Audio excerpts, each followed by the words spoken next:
इस शरीर में राजा कौन है? बुद्धि। मन बुद्धि तो राजा है, आत्मा ही तो राजा है।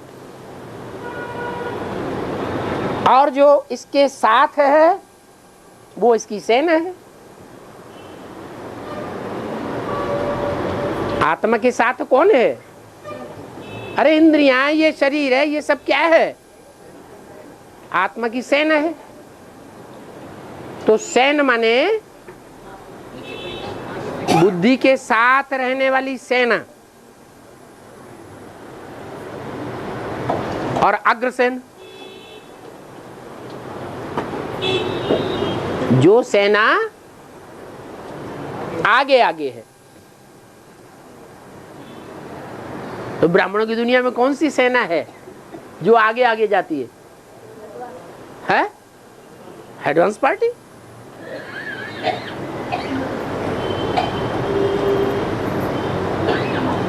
तो ये एडवांस पार्टी का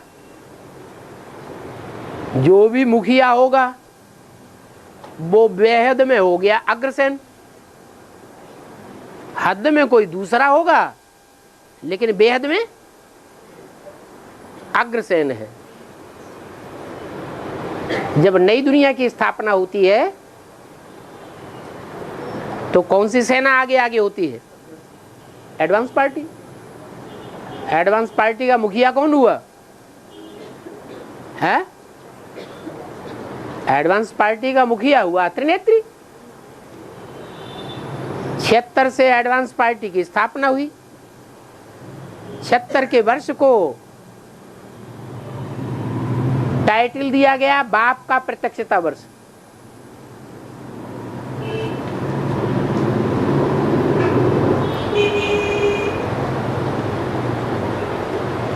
तो राजधानी कहां जमाएगा? आगरा में है। आगरा में तो ट्रांसफर करते हैं मुसलमान। आगरा में राजधानी किसने ट्रांसफर की थी? पहले दिल्ली ही राजधानी थी, फिर वहां से ट्रांसफर करके कहां ले गया? ले जाना चाहा, इसलिए वहां किला भी बनाया। बिल्कुल वैसा ही किला बनाया जैसा दिल्ली में है। किला माने संगठन।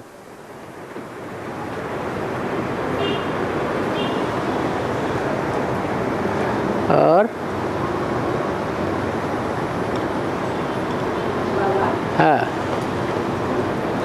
मुरली में बाबा बोलते हैं ना, वो उल्लू बोलते हैं ना, उल्लू को चमड़ागढ़ क्यों बोलते हैं बाबा? हाँ।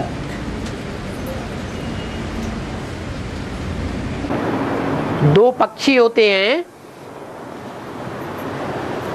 जो रात में ही अपना काम करते हैं और रात में ही ऊंची स्टेज में उड़ते हैं, और दोनों ही खंडहरों में रहते हैं। कहाँ रहते हैं? जो मकान टूट फूट जाते हैं उनको कहते हैं खंडहर। तो भगवान आकर के जो नई दुनिया बनाता है, वो नई दुनिया जब टूट फूट जाती है तो उस टूटी फूटी दुनिया में जो अज्ञान की रात्रि है उसमें उनका वास होता है। किनका? एक चमगादड़ों का। वो चमगादड़ उल्टे होके लटकते हैं। और उल्लुओं का, उल्लू जो होते हैं वो उल्टे होकर के लटकते नहीं हैं, लेकिन उनकी मन बुद्धि रूपी जो मुड़िया है वो किस तरफ रहती है? हैं? बुद्धि कहाँ रहती है? हैं? उनकी बुद्धि रहती है हाँ, जमीन की तरफ। इसलिए बाबा ने उल्लू कहा है, चमगादड़ों का नाम नहीं लिया।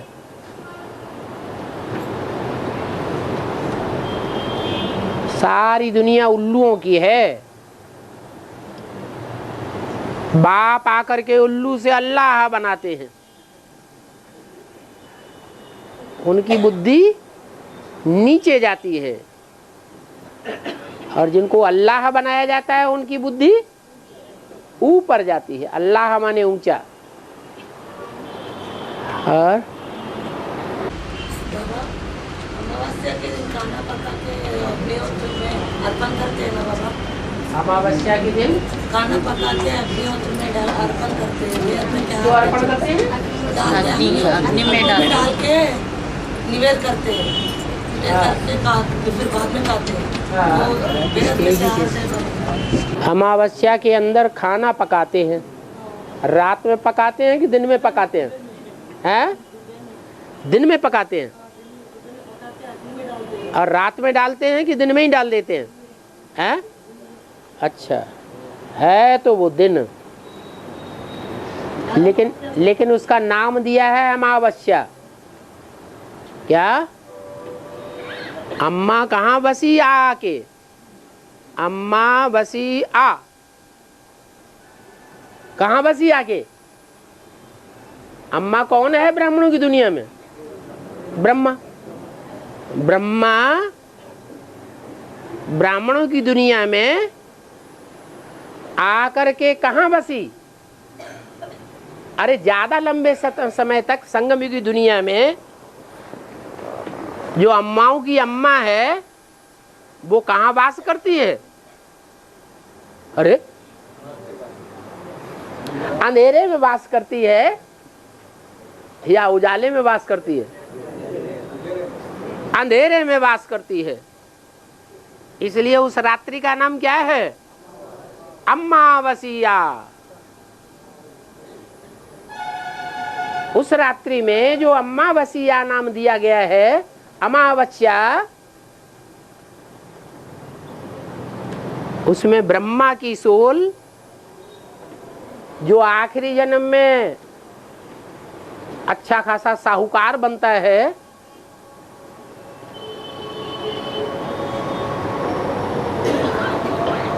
जिसका शरीर रूपी रथ अच्छा खाता पीता होता है,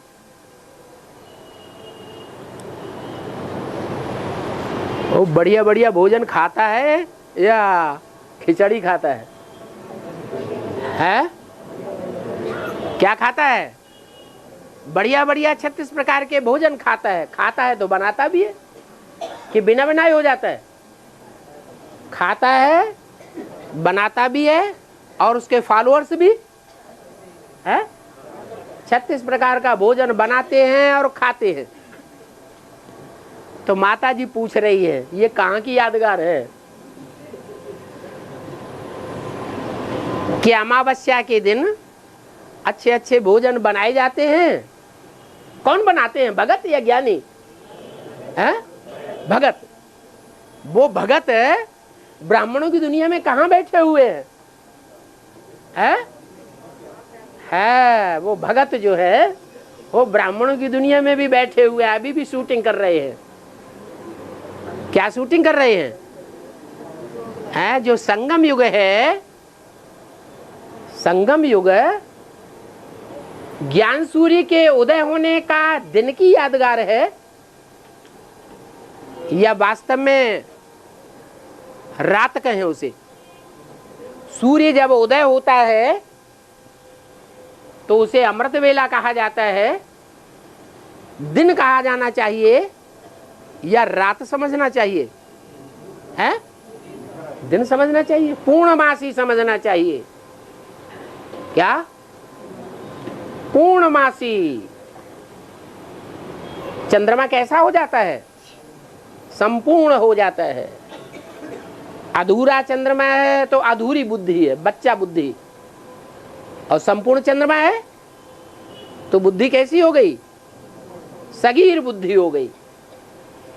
जैसे ही चंद्रमा संपूर्ण होता है, 16 कला संपूर्ण होता है, तो 1 सेकंड में ब्रह्मा सो विष्णु बन जाता है। आया समझ में? और बाबा मुरली में बोलते हैं सृष्टि चक्र को फिराओ बोले, ऐसा सृष्टि चक्र को घुमाओ बोले ना, कैसे? हाँ, सृष्टि चक्र में कितनी आ रहे हैं? अरे सृष्टि चक्र में जो वो दिखाई गई है अरे, जैसे पहिया में अरे होती है, 4 अरे हैं। कौन कौन सी?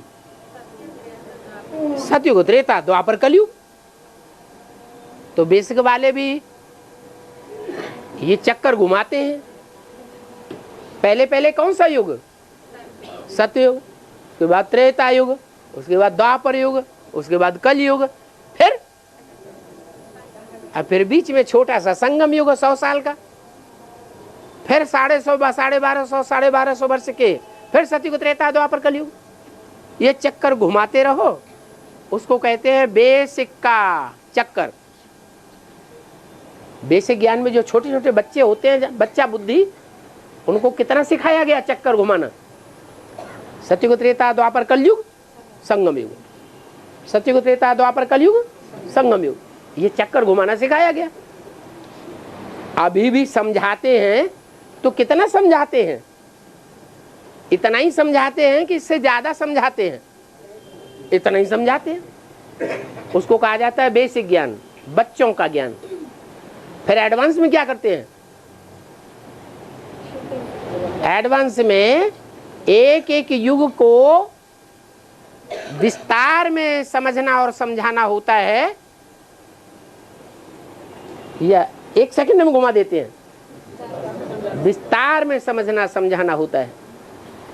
शूटिंग का राज बताया जाता है कि यहाँ ब्राह्मणों की दुनिया में हम ब्राह्मण जैसी शूटिंग करते हैं, वैसा फिर ब्रॉड ड्रामा में भी होता है। टैली करो एक एक कर्म को, एक एक व्यवहार को। भक्ति मार्ग में टैली करो, जो 2500 वर्ष का भक्ति मार्ग है, उसमें जो परंपराएं चली हैं, उन परंपराओं से संगम युग की एक एक ब्राह्मणों की एक्ट से टैली करना चाहिए। भक्ति मार्ग के 2500 वर्ष के जो भक्ति मार्ग का टाइम दिया हुआ है, उसमें जो भी शास्त्र लिखे गए हैं, जैसे खास खास महाभारत है, भागवत है, रामायण है, इनसे टैली करो। उनमें जो भी कथा कहानियां आई हैं, कहाँ की यादगार हैं? संगम युग की यादगार। उन कथा कहानियों को ब्राह्मणों की संगम युग दुनिया में टैली कर सकते हो। ये है चक्कर फिराना बुद्धि में, विस्तार में। ज्ञान के विस्तार में जाने को ही चक्कर घुमाना कहा जाता है। ज्ञान का चक्र है। इस चक्कर को जितना घुमावेंगे, उतना हम अपने अनेक जन्मों की थ्योरी को खोलते जाएंगे। ज्ञान विस्तार को जाना, जैसे कि मनुष्य सृष्टि रूपी वृक्ष विस्तार को पाता है, इतना विस्तार हो जावे कि हमारी बीज रूप आत्मा में एक एक पत्ते का भी ज्ञान आ जावे। जैसे ज्योतिषियों के सामने जाके पूछते हैं ना, हमारी जीवन कहानी बताओ, तो पंडित जी बताना शुरू करते हैं कि पास्ट में आपने ऐसे किया, वर्तमान में आप ऐसे कर रहे हैं, आगे चल के ये होने वाला है।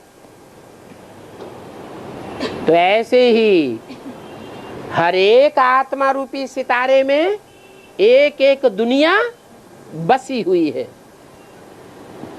क्या? हर आत्मा रूपी सितारे ने संगम युग में जितनी आत्माओं की सेवा की है, जितनी आत्माओं को संसर्ग संपर्क संबंध में लाया है, उनको ईश्वरीय ज्ञान दिया है, ज्ञान को विस्तार में समझाया है, उनको बाप के समीप संपर्क संबंध में लाया है, वो सभी आत्माएं, उस आत्मा की दुनिया बनेगी या नहीं बनेगी? नहीं समझा है? वो दुनिया बन जाएगी।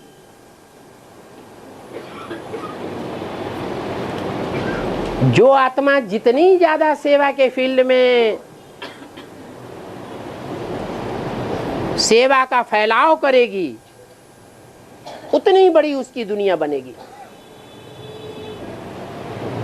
तो कोई छोटा सितारा, कोई बड़ा सितारा, कोई ज्ञान की कम चमक मारने वाला सितारा, कोई बहुत ज्ञान की चमक मारने वाला सितारा, तो उनका मनन चिंतन मंथन भी, जो बड़ा सितारा होगा वो बड़ा मंथन चिंतन चलेगा या छोटा चलेगा? बड़ा चलेगा। तो अभी दुनियाएं तैयार हो रही है। लोग कहते हैं कि आसमान में 9 लाख सितारे हैं। तो वो 9 लाख सितारे तो जड़ सितारे हैं। वो मनन चिंतन मंथन नहीं करते हैं, वो तो सिर्फ यादगार हैं जो ज्ञान सूर्य के चारों ओर घूमते रहते हैं। अभी हम बच्चे तो चैतन्य ज्ञान सितारे हैं, चैतन्य ज्ञान सूर्य हैं, चैतन्य चंद्रमा है, चैतन्य ग्रह उपग्रह हैं। एक एक सितारे में अनेक जन्मों का 84 का चक्र भरा हुआ है। उनका अपना चक्र भी भरा हुआ है और उनकी रचना का भी चक्र भरा हुआ है।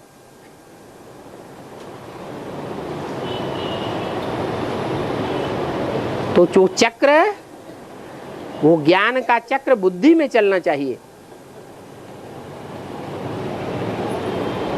इतना ज्ञान का विस्तार हो जाए, फिर इतनी प्रैक्टिस हो जाए कि 1 सेकंड में हम विस्तार में जाएं और 1 सेकंड में सार में समा जाएं। जितना चाहें हम उतना ज्योति बिंदु स्वरूप बीज रूप स्टेज सार में समा के रहें, और जितना चाहें उतना लंबे समय तक हम ज्ञान के विस्तार में रहें।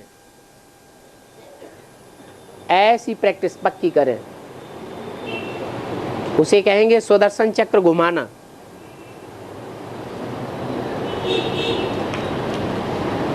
जैसे विष्णु के हाथ में सुदर्शन चक्र दिया जाता है,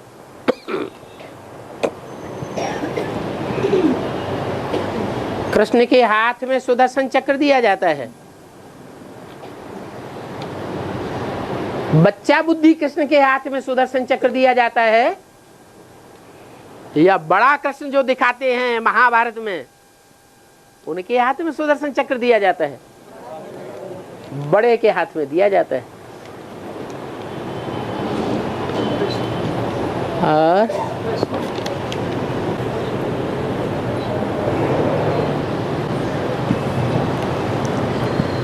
किसी ने प्रश्न किया है, घर में घर वाले बच्चों को ज्यादा तकलीफ आएगी तो ये सारा पाप घरवाली का दोष है, उसकी कुमति है,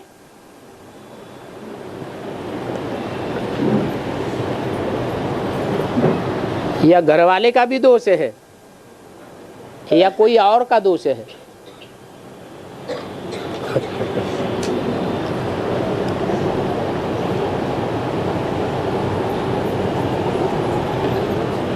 घर में बच्चे होते हैं, कोई बच्चे बहुत दुखी होते रहते हैं, बच्चों को बहुत तकलीफ होती है, शारीरिक तकलीफ होती है, मानसिक तकलीफ होती है, परिवार के लोग तकलीफ देते हैं, गांव वाले तकलीफ देते हैं। उनका स्वभाव संस्कार तकलीफ देता है, तो ये क्या सब माँ का दोष है? कहेंगे कि सारा दोष माँ का है, ऐसे तो नहीं कह सकते। कुछ माँ का भी हो सकता है। जैसे सुल्ताना डाकू का जीवन चरित्र हुआ, वो चोरी करता था, माँ उसको उकसाती थी, और ले आओ, पक्का डकैत बना दिया। तो कोई बच्चों का और माँ का ऐसा हिसाब किताब हो सकता है। बाकी ये कोई जरूरी नहीं है। किसी आत्मा के ऊपर पूरा दोष नहीं डाला जा सकता किसी दूसरी आत्मा के सुख दुख का। हर आत्मा अपना सुख दुख अपने आप कमाती है, या जन्म जन्मांतर के माँ बाप कमाते हैं? हर आत्मा अपना पाप अपना पुण्य खुद बनाती है। ऐसे नहीं कि माँ बाप के ऊपर दोष मर दिया जाए कि माँ बाप ने बच्चों को दुख दे दिया। हाँ, माँ बाप अगर बच्चों को दुखी करने के निमित्त बनेंगे, उनके स्वभाव संस्कार गंदे डालेंगे, तो माँ बाप का अपना हिसाब किताब बनेगा। वो अगले जन्मों में खुद अपने किए हुए का दुख भोगेंगे। बाकी बच्चों को अपने पूर्व जन्मों के हिसाब किताब से ही वर्तमान जन्म के संगी संबंधी संसर्गी संपर्की मिलते हैं। वो उनका अपना बनाया हुआ हिसाब किताब है। जो भी तकलीफ भोगती है आत्मा,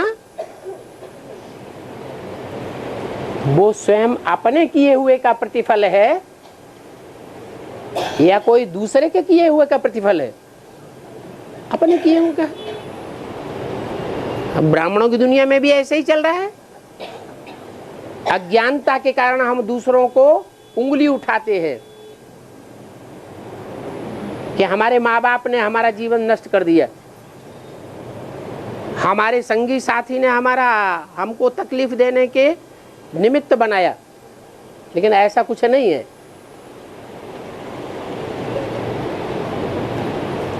हर आत्मा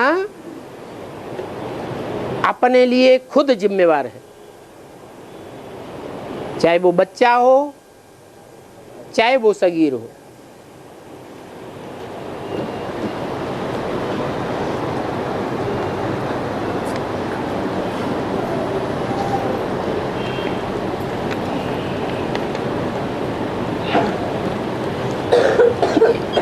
अगला प्रश्न है 16,108 गुप्त पुरुषार्थी आत्माओं को 63 जन्मों में रामकृष्ण वाली आत्माओं से किसी न किसी संबंध में आना पड़ेगा क्या?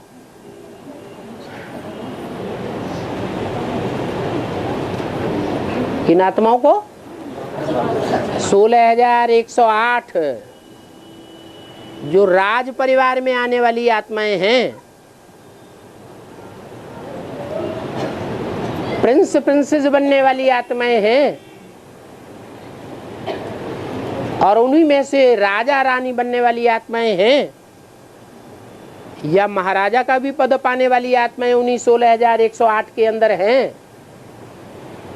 ऐसी राज परिवार में आने वाली आत्माओं का संपर्क संबंध 63 जन्मों में रामकृष्ण वाली आत्माओं के साथ होगा या नहीं होगा? होगा। किसी का कम होगा, किसी का ज्यादा होगा। किसी का 1 जन्म में होगा, 2 जन्म में होगा, और किसी का 83 जन्म में भी होगा। कोई का नजदीकी संबंध संपर्क संबंध संपर्की, संबंधी और संसर्गी बनेगा? कोई दूर का बनेगा? बनेगा जरूर। क्यों? क्यों बनेगा? क्योंकि ये राज परिवार की जो भी आत्माएं हैं,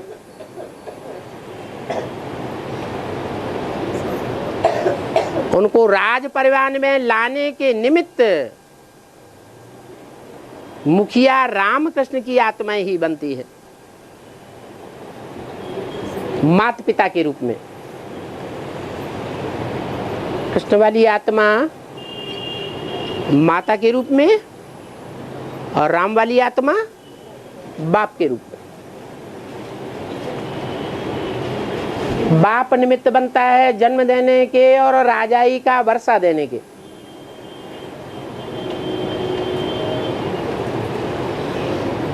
उस राजाई की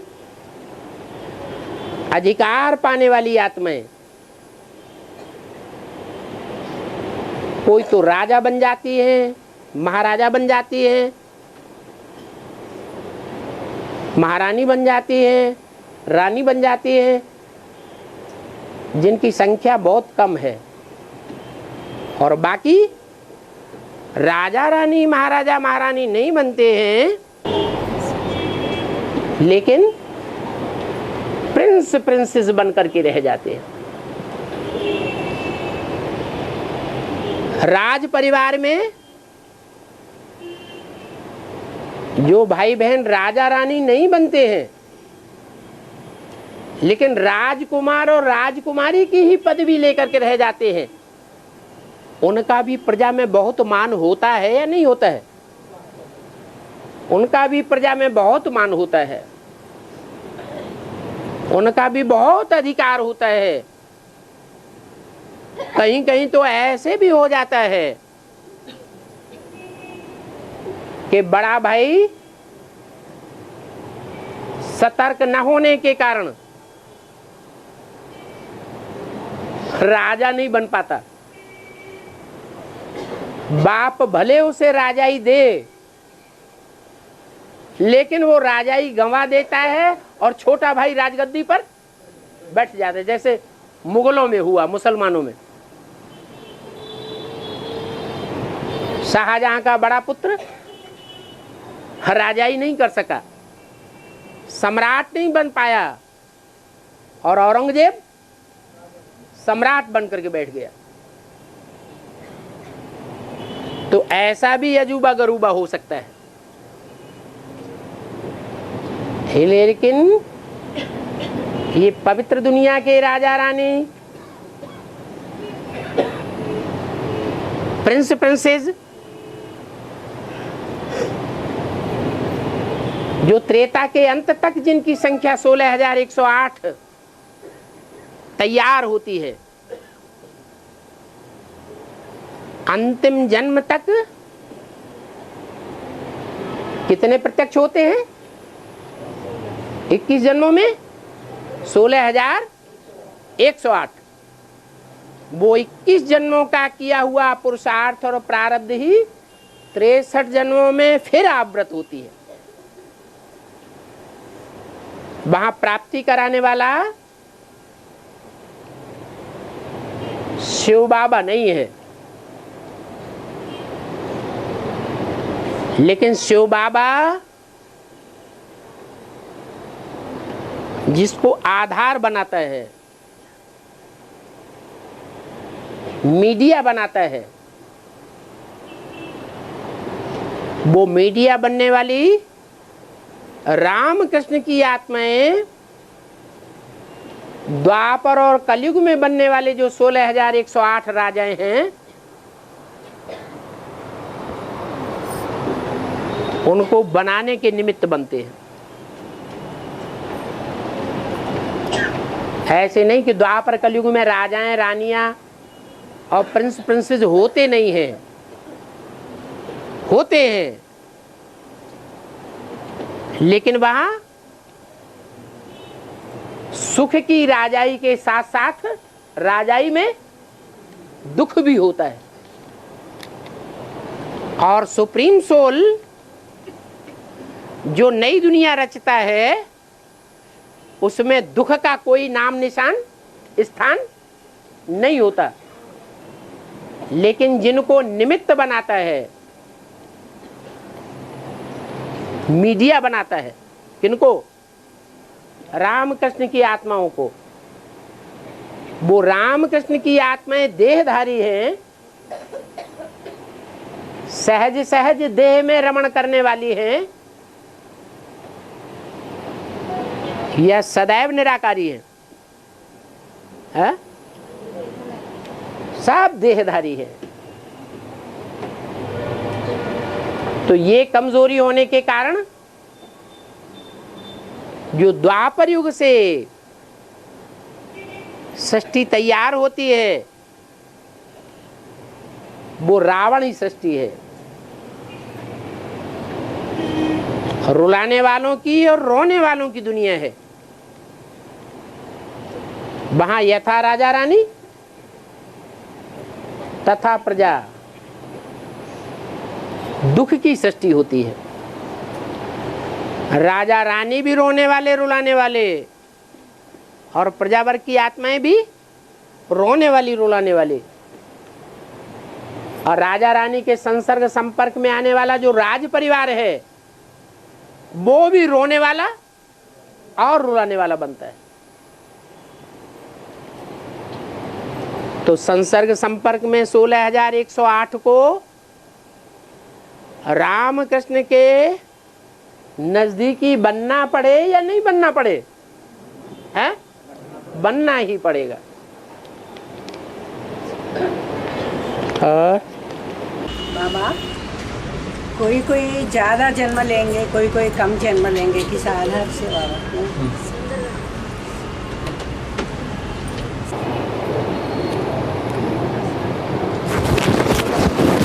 जो कम जन्म लेंगे वो कम बुद्धि वाले होंगे या ज्यादा बुद्धिमान होंगे? हैं? कम बुद्धिमान होंगे। जैसे कीड़े मकोड़े हैं, पतंगे हैं, रात में ही जन्म लेते हैं, रात में ही खत्म हो जाते हैं। क्या उनकी जिंदगी? बुद्धि है? बुद्धि नहीं है।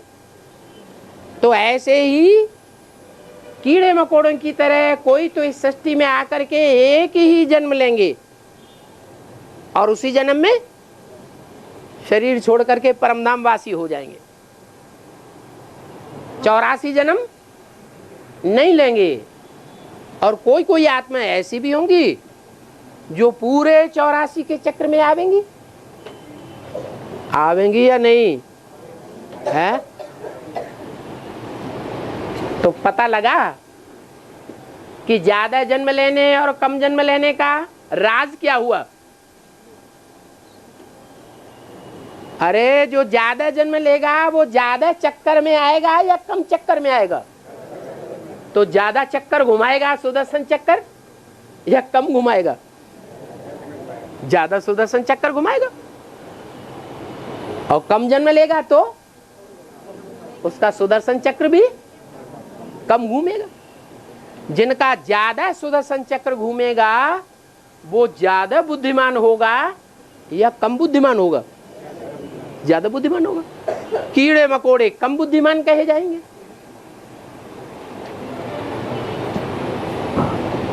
बनाने वाला कौन है?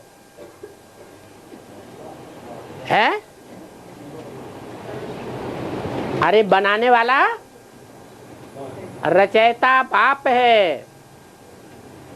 जो रचयिता बाप है वो जरूर बुद्धिमानों की बुद्धि होना चाहिए, परंतु उस रचयिता बाप की बुद्धि को भी रचने वाला कौन है? शिव बाप। अगर वो शिव बाप जो मन बुद्धि रूपी आत्माओं को रचता नहीं है, आत्माएं अनादि हैं या रची जाती हैं? अनादि है। वो अनादि आत्माओं का अनादि बाप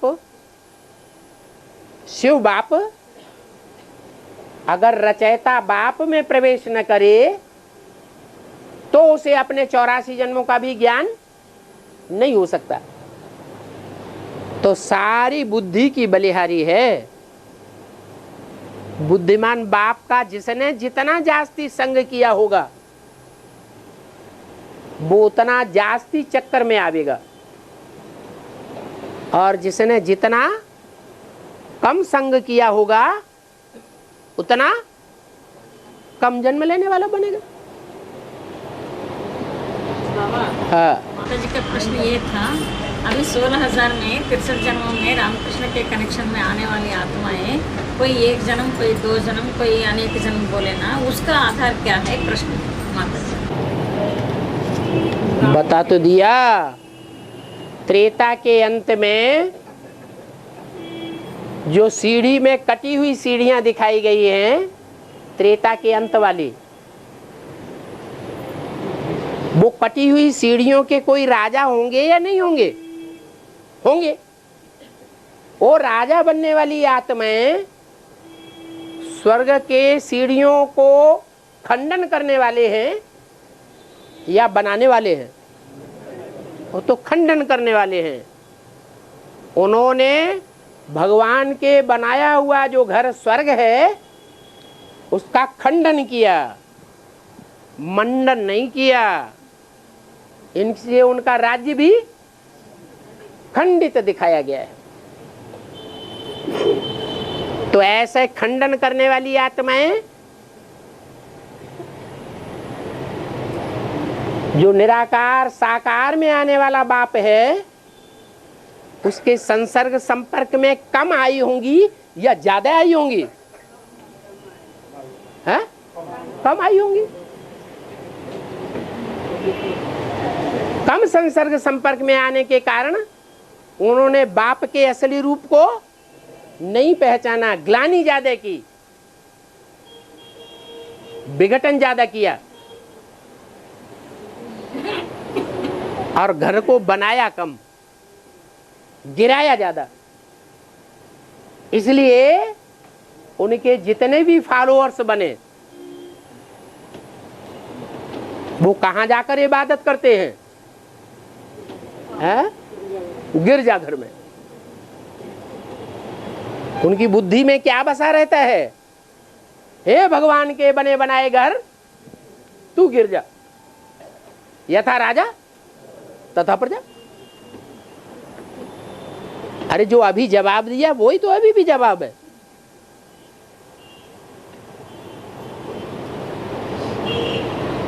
भगवान के साकार संसर्ग संपर्क में आने वाली आत्माएं ज्यादा भगवान को समझेंगी या संसर्ग संपर्क संबंध में कम आने वाली ज्यादा समझेंगी? हम किसी आदमी को ज्यादा गहराई तक समझना चाहते हैं तो उसके नजदीक रहकर ज्यादा उसके अंतर तक समझ सकेंगे या दूर दूर रहकर के समझ सकेंगे? दूर दूर रहकर जितना कानों से सुनेंगे उतना ही समझ सकेंगे। सुनी हुई बात आधी झूठी होती है, आधी सच्ची हो सकती है।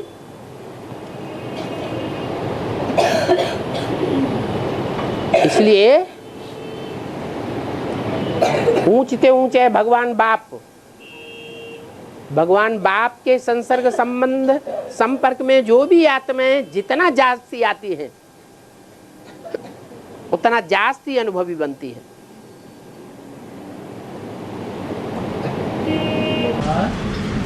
बाबा, एक घर में एक बूढ़ी माँ बीबी के है, घर में 3-4 बहू है, वो लोग खाना पाना पकाते हैं।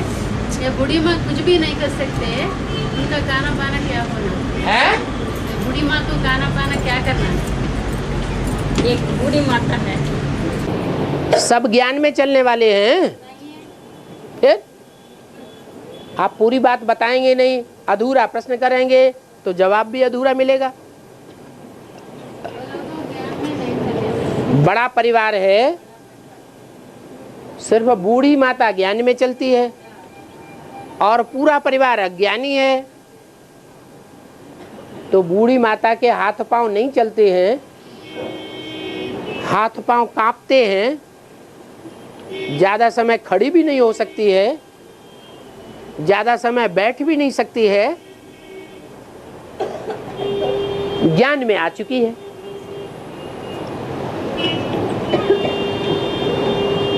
तो कुछ नहीं कर सकती है, कुछ तो कर सकती है, पुरुषार्थ। अरे कोई आत्मा ऐसी तो दुनिया में होती नहीं जो भगवान के बताए हुए पुरुषार्थ में से कोई पुरुषार्थ न कर सके। अरे लूला है, लंगड़ा है, अंधा है, कोढ़ी है, काना है, कुब्जा है, नहीं कुछ पुरुषार्थ कर सकेगा। हाथों से, पांव से, आंख से, कान से कुछ तो कर सकेगा, है? तो बूढ़ी माता कुछ कर सकती है कि नहीं कर सकती है? बाबा को याद कर सकते हैं। हाँ तो बस। अरे याद से तो कोई ऐसी आत्मा है विश्व की बादशाही ले लेती है। याद की पावर से कोई आत्माएं इतनी पावरफुल बनती हैं कि जो अंदर सोचे बैठी हैं मैं कुछ नहीं करूं, क्या करता रहूं? सिर्फ बाप को याद बनी रहे। तो बाप कहता है जिसकी याद मेरी समाई हुई है जिसके अंदर, उसका सारा काम मैं करूंगा। ये अनुभव कोई को होगा जरूर। क्या? जब कोई पूरा ही अर्पण में हो जाता है, सब कुछ बाप के अर्पण कर देता है,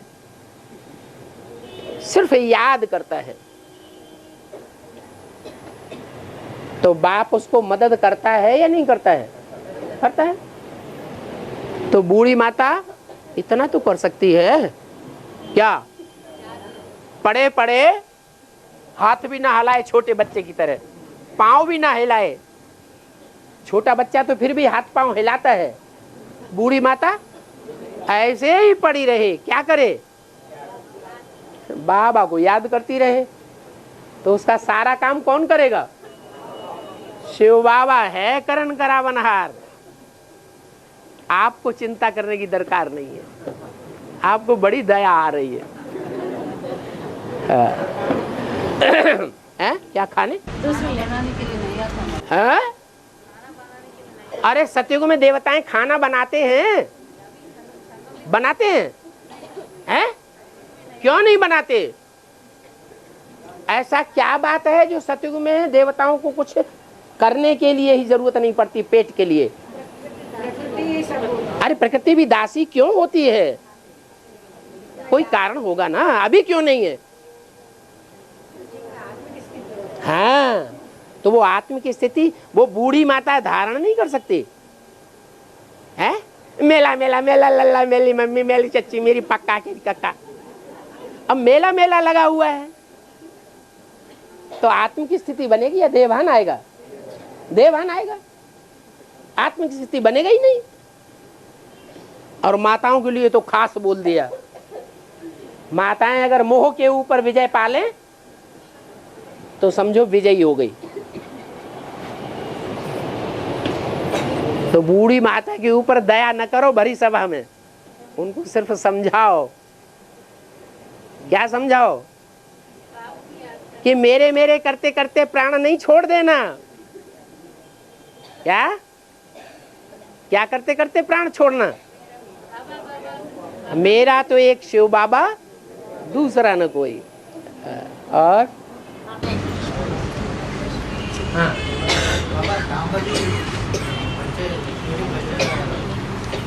ज्ञान में नहीं है? बेसिक में नहीं है, एडवांस में नहीं है बाबा।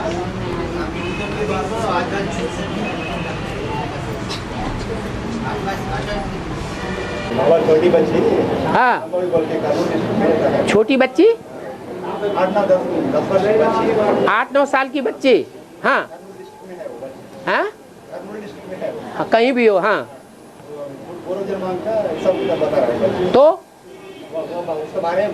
तो उससे क्या होता है? एडवांस में नहीं है।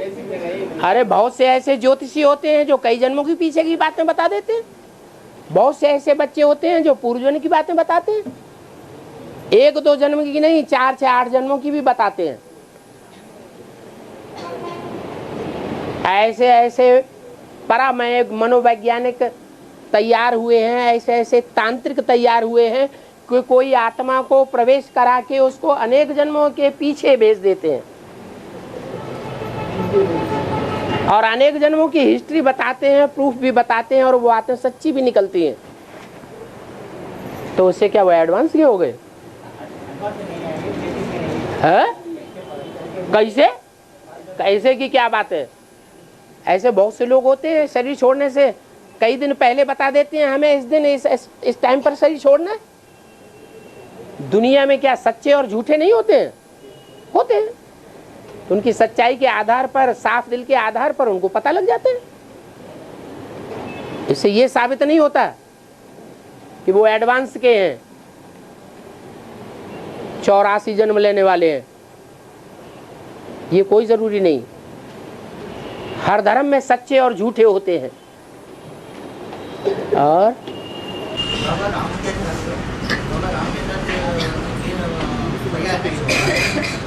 राम लक्ष्मण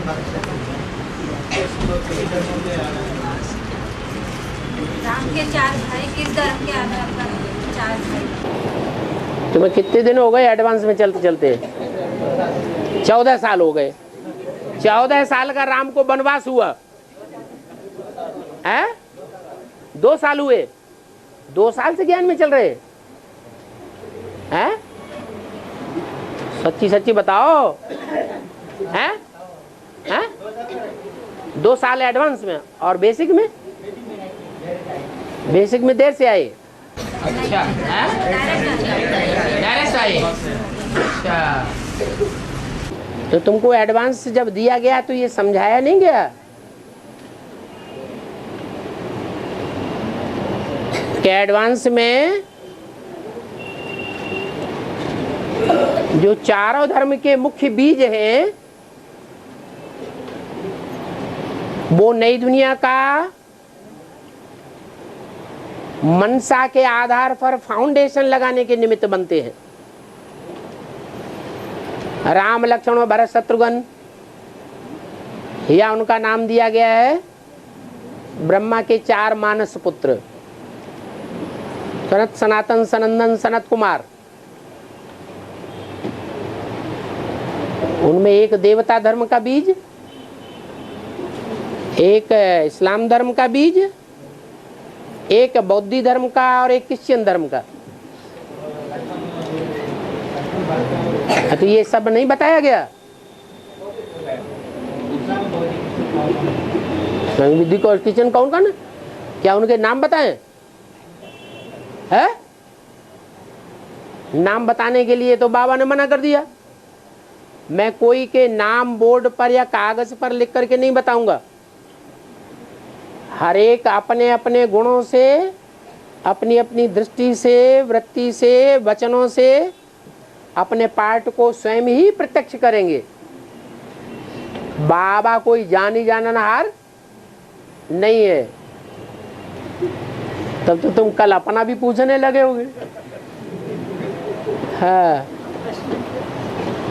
हाँ, जब तक मुख से बोल रहे हैं, सामने बैठ के कागज क्यों पढ़ें?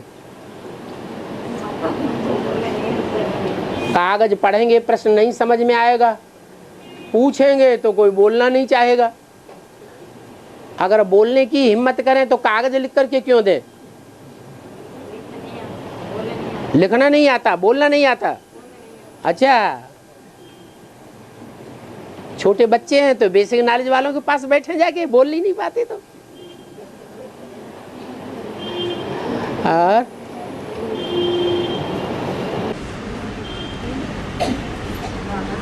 हाँ, भारतवासी सर्वव्यापी का ज्ञान फैला है। हाँ जी, भारतवासी हाँ सर्वव्यापी का ज्ञान फैला है। हाँ, फैलाया। हाँ, ये कैसा फैलाया?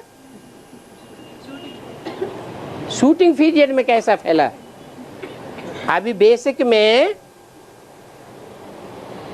जो भगवान बन करके बैठे हैं, कहते हैं हम नई दुनिया की स्थापना करेंगे, पुरानी दुनिया का विनाश हम करेंगे, ब्राह्मण धर्म की स्थापना हम कर रहे हैं, वो त्रिमूर्ति सेवा आप नहीं देख रहे हैं? तो जब बेसिक नॉलेज में थोड़े देखने में आ रहे हैं, बेसिक नॉलेज वाले जो बच्चे हैं उनके बाप कहाँ बैठे हुए हैं? बैठ हैं? हाँ, 20 रुपये एडवांस पार्टी में। तो यहाँ एडवांस पार्टी में ढेर ऐसे निकलेंगे। फाइनल पेपर जब माया लेगी, क्या कहेंगे? कोई एक व्यापी भगवान नहीं है, हम खुद ही भगवान हैं। अरे तुम भी भगवान हो, ये क्या बड़ी बात है कोई है? ये बात बड़ी है क्या? ऐसा हो सकता है कि नहीं हो सकता है? हो सकता है। और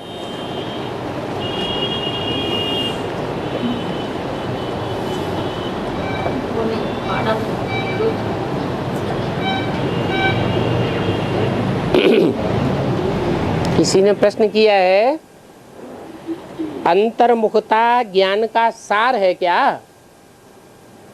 जिसने लिखा है पहले ये साबित करे, क्लियर करे कि अंतर्मुखता क्या समझता है।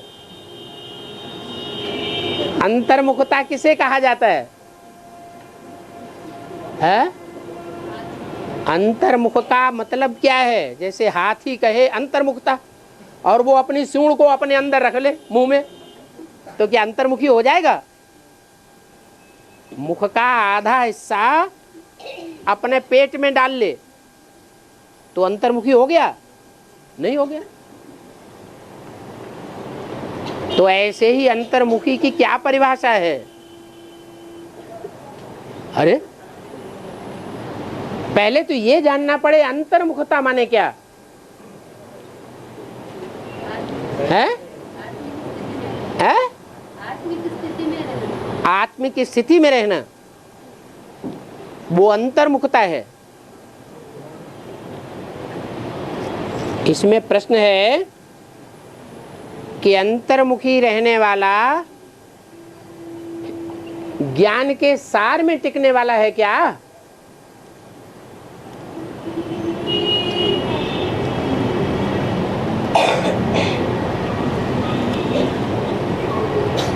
ज्ञान का सार क्या है? जिस सार में देवताएं टिकते हैं,